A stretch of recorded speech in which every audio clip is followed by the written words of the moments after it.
Hello everyone, my name's Matt Blair, and what you're about to hear is a small clip from a larger podcast. That's right, the Geekatorium podcast is back, and it's with your regular host, Rick Carranza, with me joining him as his new co-host. And the Geekatorium is a podcast where we chat all things geek, whether that be movies, games, comics, TV shows.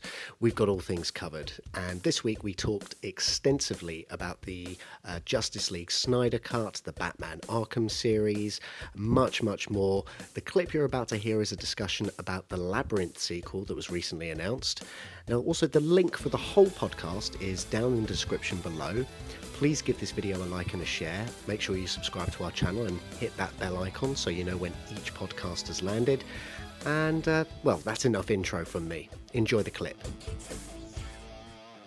I remember hearing about this, but Labyrinth sequel, Scott Derrickson directing it. Yeah. So he's finally, he's left one magic thing to go to another magic thing. Yeah, and I mean, I think he's a really good fit because before he was doing Doctor Strange, he was making horror movies.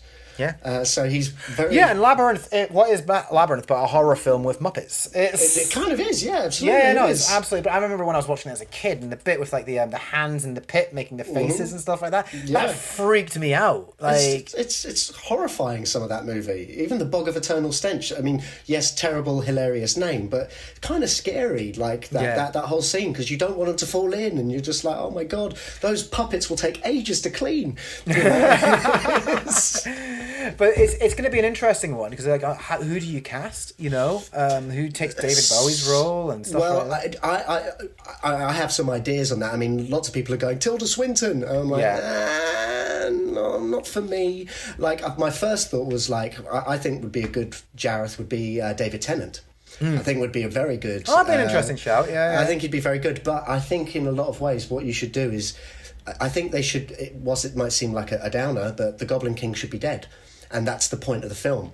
That's what sets off this story, is that the Goblin King is gone and he needs a replacement. Now, whether that be a grown-up Toby, the baby from Labyrinth, whether it be him or Jennifer Connelly, and a friend of mine was saying that it should be like she should be the Goblin Queen and stuff like that. So there's a lot of cool things that you could do with that story.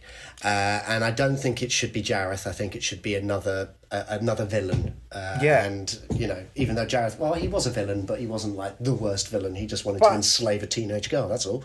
I think this is an example as well, is like if they do it right, like it's going to be great. I think, it's taking something that's already amazing and like, doing something cool with it that's separate, I was a big fan of the Tron Legacy. I love that, Tron. I love that film as well. So I thought it was a really, really good follow-up to that. And it's like, they when they get it right, like you can end up with sequels that are maybe not superior to the original, but, take it on, Yeah. Thanks for listening, everyone. All links for our social media can be found in the description below. Join us again next week for more Geekatorium.